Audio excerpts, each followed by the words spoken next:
नमस्कार। आप देख रहे हैं गिरिडीह न्यूज और मैं हूं सुजीत पांडे। आइए रूबरू होते हैं गिरिडीह शहर और इसके तमाम खासोआम खबरों से।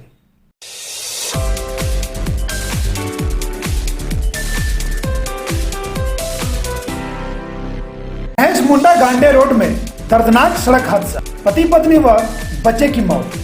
अवैध बालू उठाव के खिलाफ प्रशासनिक कार्रवाई तेज। मोतीलेदा और बराकर घाट से 8 ट्रैक्टर जब्त और पुलिस की संवेदना आई सामने। डॉक्टर की लापरवाही हुई उजागर। पुलिस की गुजारिश के बाद भी नहीं किया इलाज, घायल की तड़प तड़प कर हुई मौत। अब खबरें विस्तार से। गांडे प्रखंड से एक दर्दनाक सड़क हादसे में एक ही परिवार के 3 लोगों की मौत हो जाने की खबर सामने आई है। गिरिडीह गांडे रोड में दासडीह के पास दर्दनाक सड़क हादसा हो गया। जानकारी के अनुसार मंगलवार को महेश मुंडा निवासी जितेंद्र गिरी, उनकी पत्नी आशा देवी और पुत्री प्रीति कुमारी एक बाइक से अपने घर महेश मुंडा आ रहे थे। इसी बीच मध्य रात्रि लगभग 11 बजे दासडीह के पास विपरीत दिशा से आ रही तेज रफ्तार स्कॉर्पियो ने तीनों को रौंद दिया, जिससे एक ही परिवार के 3 लोगों की दर्दनाक मौत घटना स्थल पर ही हो गई। गांडे पुलिस ने तीनों शवों को कब्जे में लेकर गिरिडीह सदर अस्पताल लाया है। सूचना मिलते ही गांडे के पूर्व विधायक जयप्रकाश वर्मा, कोडरमा सांसद प्रतिनिधि दिनेश यादव समेत कई भाजपाई नेता सदर अस्पताल पहुंचे और मृतक के परिजनों से मिलकर ढाढ़स बंधाते हुए सरकार की तरफ से मुआवजा दिलाने का आश्वासन भी दिया। घटना कैसे हुई? घटना ये लोग रात करीब 9 साढ़े 9 बजे अपने चाचा के यहाँ से तिलक करा के घर वापस महेश मुंडा लौट रहा था। इसी क्रम में दासडीह में विपरीत दिशा से जमुई से आते हुए इन लोग को एकदम सीधा एक्सीडेंट किया। ये लोग दहला में जाके बाइक पर सवार अपने बाएं साइड में धीरे धीरे आ रहा था। ये मृतक का नाम जितेंद्र कुमार गिरी है, महिला का नाम आशा देवी है, पुत्री का नाम प्रीति कुमारी है। क्या नाम है आपका? अब्दुल गफ्फार खान। आज रात में पता चला है कि बहुत ही दुख भरी एक घटना घटी है गांडे में। तो जैसा उस घटना के बारे में मुझे बताइए। ये घटना रात को 11 बजे 11 साढ़े 11 बजे हुई है। ये अपने चाचा के यहाँ शादी था घंडे में, वहाँ से रिटर्न आ रहे थे अपने घर के लिए। आने के क्रम में दासडीह मंदिर से क्रॉस करने के बाद थोड़ा सा जो चढ़ाव है वहाँ पे एक बंगाल नंबर गाड़ी स्कॉर्पियो इधर से बंगाल साइड जा रही थी। ये अपने साइड से आ रहे थे, ये अपने साइड से अपना लेफ्ट साइड में जा रहे थे, वो अदर साइड में आकर के इनको मारे। तीनों का वहीं पे स्पॉट डेट हो गया है। रात में 12 बजे, रात को 12 बजे तक, हम 12 बजे रात में ही हम लोग यहाँ सदर आए, लेकिन अभी तक कोई प्रशासन से उचित कोई कार्रवाई, ना कोई प्रशासन आया, ना कोई डॉक्टर है, ना कोई देख रेख। इसका अभी तक कोई सुनवाई ही नहीं हो रहा। हम लोग रात में यहीं बैठे हुए हैं, लेकिन कोई एक बार डॉक्टर आया, देख करके स्लिप करा करके साइन करा के लेकर के डेथ कर गए। अभी तक कोई कार्रवाई नहीं हुआ है। कितने लोगों की मृत्यु हुई है? 3 लोगों की मृत्यु हुई है, बाप, माँ और बेटी का 12 साल की बेटी है। तीनों एक ही परिवार के? एक ही परिवार के हैं। और प्रशासन से आप क्या मांग करते हैं? प्रशासन से यही मांग करते हैं कि जो गाड़ी पकड़ा गया उनके मालिक को बुला करके उचित जो हम लोगों को मुआवजा, 3 बच्चे हैं, अभी 2 बच्चे हैं, उनका भरण पोषण कैसे होगा उसका ये किया जाए। प्रशासन से यही, अभी तक कोई कार्रवाई भी नहीं हुआ है। मैं चंदन पांडे आज हमारे चैनल को एक ये सूचना देना चाहूँगा कि जल्द से जल्द इस पर कुछ कार्रवाई हो, प्रशासन इस पर ध्यान दे। आज का जो घटना हुआ है जरा उसका बताइए। ये रात का घटना है करीब 11 बजे का, और गांडे से वो महेश मुंडा आने के क्रम में बंगाल नंबर गाड़ी थी, नंबर तो अभी याद नहीं है लेकिन दूसरे के पास है, वो गाड़ी से जो से एक्सीडेंट हो गया। तो जो मृतक है उसका नाम क्या हो गया? जितेंद्र कुमार गिरी। कितने लोगों की मृत्यु हुई है इसमें? 3 लोगों की। उसका नाम बता दीजिए। जितेंद्र गिरी की वाइफ हैं आशा देवी और बड़ी लड़की है प्रीति कुमारी, और बस 3 ही। और जितेंद्र गिरी कहाँ के रहने वाले थे? महेश मुंडा के। महेश मुंडा कौन सा गांव? रघाईडी। रघेडी। रात को 11 बजे की घटना है ना? जी। घटना कैसे हुई है ये? घटना गांडे से महेश मुंडा आने के क्रम में हुई है। मैंने कैसे हुई? मैं बोलेरो से मारा गया। बोलेरो से? ये लोग किस में थे? ये बाइक से आ रहे थे। तो ये लोग बाइक से कहाँ जा रहे थे? बाइक से महेश मुंडा आ रहे थे, गांडे से महेश मुंडा आ रहे थे। तो आप कुछ अभी तक कार्रवाई हुई है क्या अस्पताल के कारण? अभी ड्यूटी में है कौन डॉक्टर है? डॉक्टर तो बैठे हुए हैं, 10 बजे के बाद आएंगे। अभी कब से बॉडी लेके रखे आए हुए हैं? यहाँ 12 बजे से पड़े हैं। तो आप अस्पताल प्रशासन को सूचना दी है इसके बारे में? जी, क्या कहा उन्होंने? उन्होंने बोला कि सुबह डॉक्टर लोग के आने के बाद काम होगा। और किसी डॉक्टर ने तो संज्ञान नहीं लिया? नहीं, जब आप लेकर आया तो मैंने ये कैसे पता चला कि मृत्यु हो गई है? वो चेक किए थे, वो आला उला सटा करके देखे, बस हो गया, कागज में साइन करवा लिए, तब से बैठे हुए हैं। इनकी मृत्यु मतलब रास्ते में ही हुई रास्ते या आने के बाद हुई? रास्ते में घटनास्थल पे है। तो आप प्रशासन से क्या मांग करते हैं?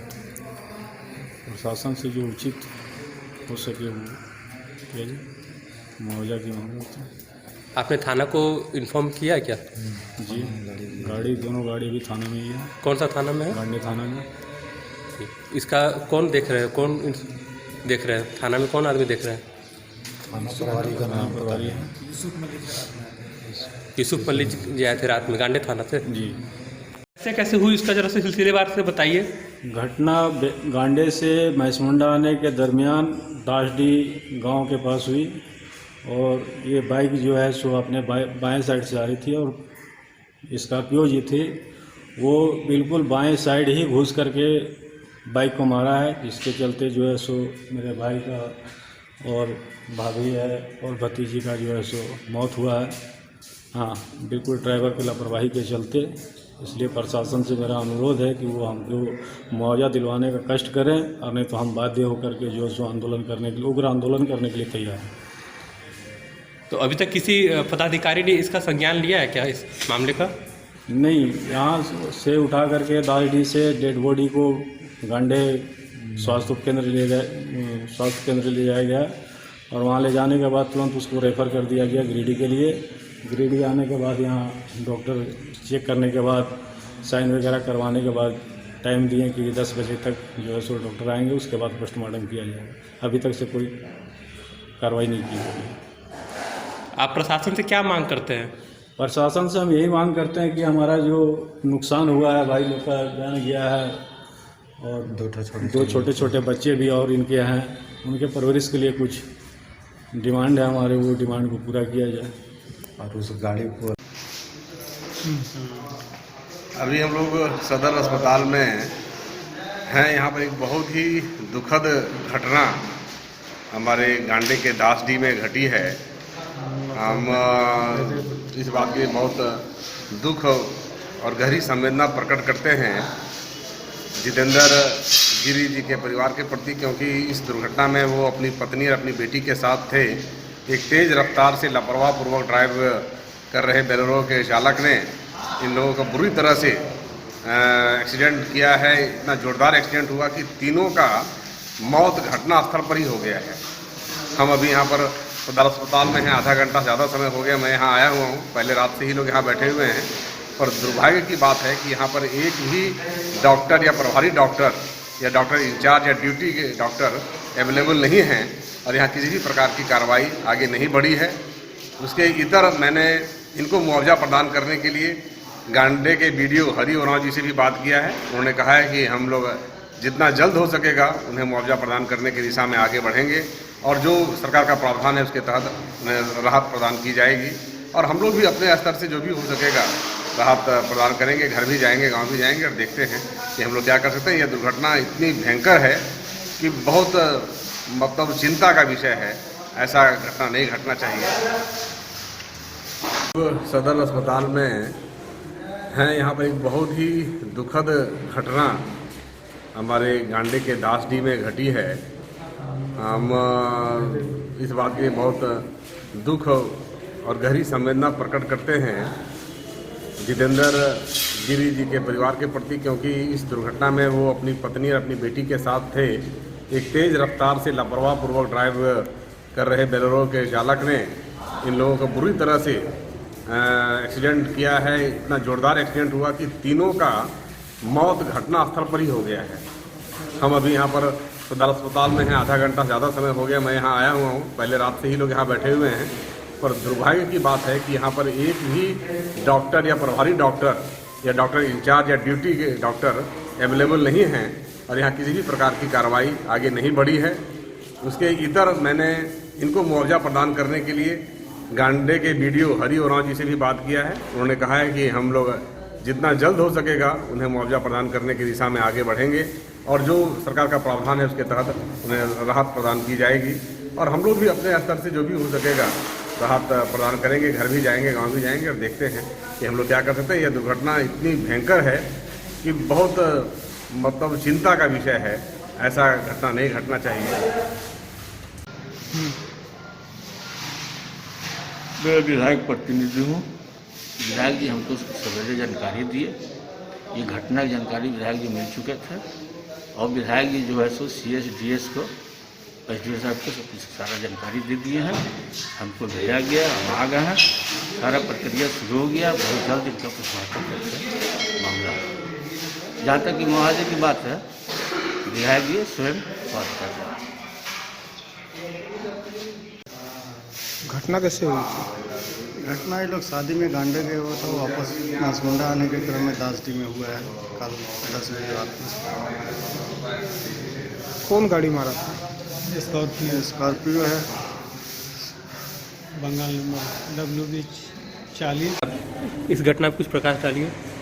अभी जो है जानकारी मिला है कि कल रात में शादी विवाह कार्यक्रम से लौटने के क्रम में मासमुंडा दासडी के पास कोई स्कॉर्पियो गाड़ी जो आसनसोल का है, अभी जो गांडे थाना में लगा हुआ है, और वो चंद्रगिरी जी की पत्नी आशा देवी और उनकी बच्ची प्रीति कुमारी तीनों स्कॉर्पियो से मारने के क्रम में इनका तीनों का डेथ हो गया है। और अभी तक जिला प्रशासन और या हॉस्पिटल प्रशासन के लोग अभी तक कोई इस पर कार्रवाई नहीं किया है। अब जिला प्रशासन और पुलिस प्रशासन मांग करेंगे कि अविलंब इस पर कार्रवाई करते हुए इनको जो सरकारी लाभ है उनको दिया जाए, क्योंकि जितेंद्रगिरी के 2 बच्चे और भी हैं जो घर में बिल्कुल छोटा है और उनको अब सहयोग की आवश्यकता है, नहीं तो ये परिवार बिखर जाएंगे। इसलिए जिला प्रशासन इस पर अविलंब कार्रवाई करते हुए उनके परिवार को मुआवजा दिलाने का काम करे, ताकि बच्चे को पालन पोषण कर सके और उनके भविष्य को देखा जा सके। क्योंकि घर का गार्जियन जितेंद्रगिरी ही थे और घटना में उसको डेथ हो गया है और अभी तक हॉस्पिटल वगैरह का अधिकारी नहीं आया है। तो हम कहेंगे कि इसका विलंब पोस्टमार्टम प्रक्रिया कर और सरकारी जो लाभ है इनको अविलंब दिया जाए। एक्सीडेंट की घटना बढ़ते जा रहा है और घटना स्थल पर तुरंत तो कोई कार्रवाई नहीं होने के कारण जो पेशेंट जीवित अवस्था में भी रहता है हॉस्पिटल पहुंचने के बाद भी उसका सही समय में इलाज नहीं होने के कारण मृत्यु लगातार बढ़ता जा रहा है। अभी मुफस्सिल थाना क्षेत्र से देखिए, अभी एक पेशेंट को लाया गया जो जीवित अवस्था में था, लेकिन चूँकि उसको पता नहीं चल पा रहा है कि वो कहाँ का रहने वाला, लेकिन हॉस्पिटल पर अधिकारियों को चाहिए था विलम्ब उसका ट्रीटमेंट कर उसको व्यवस्था की जाए, लेकिन किसी प्रकार की कोई व्यवस्था नहीं रहने के कारण देखिए घंटे भर पहले आने के बाद भी उसका मृत्यु हो गया। अभी जितेंद्र जी जो मासमुंडा में घटना हुआ, 3 व्यक्ति एक साथ मृत्यु हुआ। ये लगातार घटना हो रहा है, इस पर अंकुश लगाना जिला प्रशासन देखे, रात में जो गाड़ियाँ जो रफ्तार से चल रहा है उस पर कार्रवाई करे। नहीं तो ये शादी विवाह का समय है, सब दूसरे जैसे आ रहे हैं और यहाँ पर जैसे बंगाल की गाड़ी आई थी और स्कॉर्पियो ने एक साथ शादी से लौट रहे जितेंद्र नागी का परिवार, जितेंद्र जी, उनकी पत्नी, उनकी बच्ची, तीनों एक साथ डेथ हुआ। बड़ा दुखद घटना है। जिला प्रशासन कार्रवाई करते हुए तुरंत उनकी परिवार को मुआवजा और ऐसी घटना न हो उस पर कैसे संज्ञान लेने का काम करें। अवैध बालू उठाव के खिलाफ जिला प्रशासन की कार्रवाई लगातार जारी है। बेंगाबाद थाना क्षेत्र के मोतीलेदा बालू घाट और बराकर घाट से अवैध बालू उठाव कर रहे 8 ट्रैक्टर को जब्त किया गया, जबकि बालू कारोबारी भागने में सफल रहे।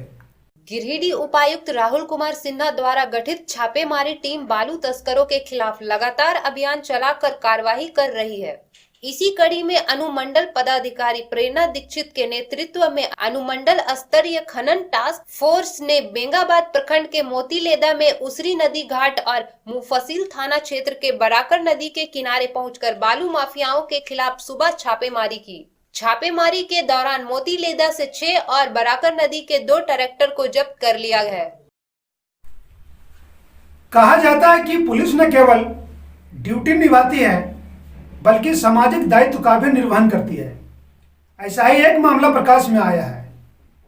पुलिस ने मुफस्सिल क्षेत्र के द्वारपहरी से सड़क हादसे में घायल एक व्यक्ति को सदर अस्पताल के द्वारा एम्बुलेंस नहीं उपलब्ध कराए जाने के कारण पुलिस वाहन से ही गिरिडीह सदर अस्पताल पहुंचाया, जहां डॉक्टरों द्वारा इलाज में आनाकानी करने के कारण घायल की तड़प तड़प कर दर्दनाक मौत हो गई। बुधवार की सुबह गश्ती में निकली मुफस्सिल पुलिस जब कुवाड़ से कुछ आगे द्वारपहरी की तरफ जा रही थी तो देखा एक ऑटो दुर्घटनाग्रस्त है और एक व्यक्ति गंभीर रूप से घायल है।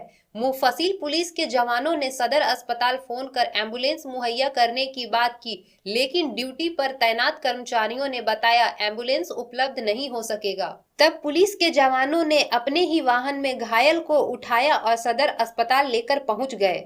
पुलिस जवानों ने घंटों घंटों तक डॉक्टरों को उक्त घायल व्यक्ति के इलाज के लिए निवेदन किया, लेकिन किसी भी डॉक्टर ने उनका इलाज नहीं किया। यहां सदर अस्पताल प्रबंधन की लापरवाही और यहां तैनात डॉक्टरों की मनमानी के कारण इलाज के अभाव में उक्त अनजान घायल व्यक्ति की घंटों बाद मौत हो गई। बाहर मृतक की पहचान अब तक नहीं हो पाई है। इस घटनाक्रम से ऐसा प्रतीत होता है कि कहीं न कहीं बदनाम पुलिस अपना दायित्व निभाने से पीछे नहीं हटती है, लेकिन भगवान कहे जाने वाले डॉक्टर की बात करें तो यह डॉक्टर अपने कर्तव्य का निर्वहन न करते हुए सामाजिक मूल्यों को भूलते जा रहे हैं। दूसरी तरफ सरकार सरकारी अस्पतालों में विभिन्न सुविधाएं देकर स्वास्थ्य लाभ देने की डींगे हाँकती रहती है, जबकि सच्चाई आपके सामने है। इसमें कि मुफस्सिल थाना के जो है सिपाही लोग, पुलिस लोग, प्रशासन वहाँ के जो है वो लोग अपना तत्परता दिखाते हुए एक बड़ी घटना को होने से बचा लिया है। तो आज का जो घटना को बताइए। आज सुबह में हम लोग 7 बजे करीब दीवा गश्ती निकल गए थे। इसी दौरान जब हम लोग कुवाड़ से आगे द्वारपहरी तक गए थे, द्वारपहरी से जब वापस आ रहे थे तो हम लोग सिंह मोड़ के पास देखे कि स्कॉर्पियो और एक ऑटो में एक्सीडेंट हो गया है। तो एक्सीडेंट हो जाने के बाद देखे एक व्यक्ति जो अज्ञात है, जिसका नाम पता नहीं चल पा रहा है, वो जख्मी हालत में पड़ा हुआ है। और अगर हम लोग तब मतलब अपना पुलिस गाड़ी से है उसको सदर अस्पताल गिरिडीह तक पहुंचा दिए। एम्बुलेंस को भी फ़ोन किया गया, पर एम्बुलेंस जवाब दे दिया कि अभी कोई एम्बुलेंस नहीं है, तो उपलब्ध नहीं है। तो आप लोग अपना गाड़ी से ले गए, तो हम लोग अपना गाड़ी से तो इसको सदर। इनके बयान के अनुसार प्रशासन भी अगर फ़ोन करती है सदर अस्पताल के डॉक्टरों को, यहाँ के जो कर्मचारी हैं, तो वे भी कहते हैं कि नहीं है एम्बुलेंस और अपनी पर्सनल गाड़ी से ले जाइए। तो ऐसे कैसे काम चलेगा? बालू की समस्या को लेकर गिरिडीह के भाजपाइयों ने उप विकास आयुक्त को ज्ञापन सौंपा। ज्ञापन देकर राज्य सरकार से बालू प्रकरण में जल्द से जल्द कोई सकारात्मक निर्णय लेने का निवेदन किया। भाजपा नेताओं ने कड़ा रुख अख्तियार करते हुए झारखंड सरकार को ज्ञापन के माध्यम से चेतावनी दी है कि अगर सरकार बालू प्रकरण में कोई निर्णय सरकार नहीं लेती है तो आगामी 8 दिसंबर को पूरे झारखंड में बालू कारोबारी और ट्रैक्टर मालिकों के समर्थन में भाजपा आंदोलन करेगी। इस बाबत भाजपा जिला अध्यक्ष महादेव दुबे का कहना है कि झारखंड सरकार के निर्देश पर जिले में लगातार बालू का उठाव कर रहे ट्रैक्टर को जब्त कर लिया जा रहा है, जिससे केंद्र सरकार की कई योजनाओं में बाधा पहुंच रहा है। खासकर प्रधानमंत्री आवास योजनाएं बाधित हो रही है, साथ ही साथ आम आवाम को भी बालू मुहैया नहीं हो रहा है। पार्टी एक ज्ञापन सौंपने जा रही है और ये हम लोग सूचित करना चाहते हैं राज्य सरकार को, ये जो बालू के बारे में बोला गया है और ट्रैक्टर लेकर के प्रदर्शन करेंगे, ये सरकार को शर्म होनी चाहिए जो इतना ये गलीज काम कर रहे हैं। और उन्होंने पहले क्या वादा किए थे, वादे करके उन्होंने सरकार में आ गए और सरकार में तानाशाही कर रहे हैं। ये तानाशाही बीजेपी सरकार, बीजेपी के कार्यकर्ता कभी बर्दाश्त नहीं करेगी। और हम लोग यहाँ से क्या, जिला से क्या, हम लोग सदन तक जाएंगे और विरोध करेंगे सरकार को। और सरकार को काम करना होगा, और नहीं कहे तो गद्दी छोड़ दे। हम लोग सारी महिला मैदान में उतर जाएंगे विरोध में। मैं मीरा तिवारी, बीजेपी कार्यकर्ता और जिला परिषद सदस्य। आज भारतीय जनता पार्टी गिरिडीह जिला उपायुक्त महोदय से मिलकर और उपायुक्त महोदय किसी कारणवश कार्यालय में उपस्थित नहीं रहने के कारण उन्हीं के आदेश पर उप विकास आयुक्त गिरिडीह के समक्ष भारतीय जनता पार्टी गिरिडीह जिला का एक शिष्टमंडल मिलकर हम लोग मांग पत्र सौंपे हैं। झारखंड सरकार हर जगह भ्रष्टाचार में लिप्त हैं। यहाँ के जनता के बारे में इन्हें कोई चिंता नहीं है। जल जंगल और ज़मीन के नारा देकर ये सत्ता में आए थे और यह सरकार जल ज़मीन और जंगल को बेचने का काम कर रहे हैं। यहाँ तक कि आम जनता के पास भारत सरकार के द्वारा प्रधानमंत्री आवास का मुहैया बड़ी मात्रा में कराया गया है और बालू के अभाव में न प्रधानमंत्री आवास बन रहा है, न शौचालय का निर्माण हो रहा है। और बालू के चलते यहाँ बालू माफिया के द्वारा बालू को बाहर भेजा जा रहा है, बालू बेचा जा रहा है। कितने घाटों की नीलामी है ये भी पता नहीं है। जिस घाट की नीलामी नहीं है वहाँ से भी अगर यदि प्रधानमंत्री आवास के लिए लोग बालू उठाना चाहते हैं तो यहाँ के राज्य सरकार के इशारे पर ट्रैक्टर को पकड़ लिया जाता है, जिससे मजदूरों के बीच में, ट्रैक्टर के बीच में, ट्रैक्टर ड्राइवर के बीच में भुखमरी की स्थिति पैदा हो गई है। सारे विकास के कार्य ठप हैं। इसलिए हम सभी भारतीय जनता पार्टी के लोग आज उप विकास आयुक्त महोदय से एक ज्ञापन सौंपकर राज्य सरकार से मांग करते हैं कि यदि आप इसकी जल्द से जल्द समस्या का समाधान नहीं करते हैं, गरीबों के बीच में, प्रधानमंत्री आवास के लाभुकों के बीच में आसानी से बालू उपलब्ध अगर नहीं कराते हैं तो भारतीय जनता पार्टी पूरे जिला कमेटी 8 दिसंबर को ट्रैक्टर से लेकर उसके मजदूर, उसके ड्राइवर और भारतीय जनता पार्टी के कार्यकर्ता यहाँ पर प्रदर्शन करेंगे और पूरे कलेक्ट्रेट को ट्रैक्टर के माध्यम से, उसके ड्राइवर के माध्यम से, उसके लेबर के माध्यम से और भारतीय जनता पार्टी के कार्यकर्ता यहाँ पर प्रदर्शन करने के लिए बाध्य होंगे। और हम लोग कोविड-19 को देखते हुए सभी लोगों से आग्रह भी किए हैं कि 2 गज की दूरी रहे, मास्क रहे, सैनिटाइजर रहे, सारे चीज़ को कोविड-19 का नियम को पालन करते हुए हम लोग प्रदर्शन करेंगे। गांव प्रखंड के कृषि विभाग में कार्यरत एटीएम और बीटीएम के विरुद्ध गांव प्रखंड विकास पदाधिकारी को आवेदन देकर भाजपा नेता मरगू बालम ने शिकायत किया है। उनका कहना है कि पिछले कई बार से ऐसा देखा जा रहा है कि विभाग के एटीएम और बीटीएम लगातार अपने कार्यालय से गायब नजर आ रहे हैं। कुछ खामियां बता रही है कि उनके द्वारा कृषि विभाग में भारी अनियमितता बरती जा रही है। जैसे अभी JSLPS के तहत सभी पंचायतों में, गाँव प्रखंड अंतर्गत सभी पंचायतों में, लगभग 17 पंचायत है गाँव में जहाँ बीज का वितरण करना था, लेकिन सिर्फ एक पंचायत में ही वितरण करके उसको सीमित कर दिया गया। जैसे आपका और भी ऐसे कई एक योजना है जिनका जो है, जैसे आपको एक मैंने लिख के दिया है, BGRI के तहत डीजल पंप सेट का वितरण करना था, जिसका वितरण आज तक नहीं हो पाया है, ना ही डीजल का उपलब्धता हो पाया है। तो इस तरह की अनियमितता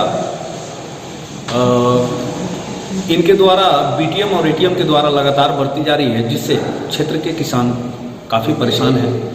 लगभग कुछ न कुछ लोग मतलब एकदम रेगुलर कंप्लेन करते हैं लोगों का कि ये लोग ऑफिस में नहीं मिलते हैं, क्षेत्र में भी नहीं रहते हैं, और सरकार की द्वारा चल रही योजनाएं जो किसान के लिए है, किसान के लिए लाभदायक है, उनके बारे में ना ही इनके द्वारा किसानों को जानकारी दी जाती है।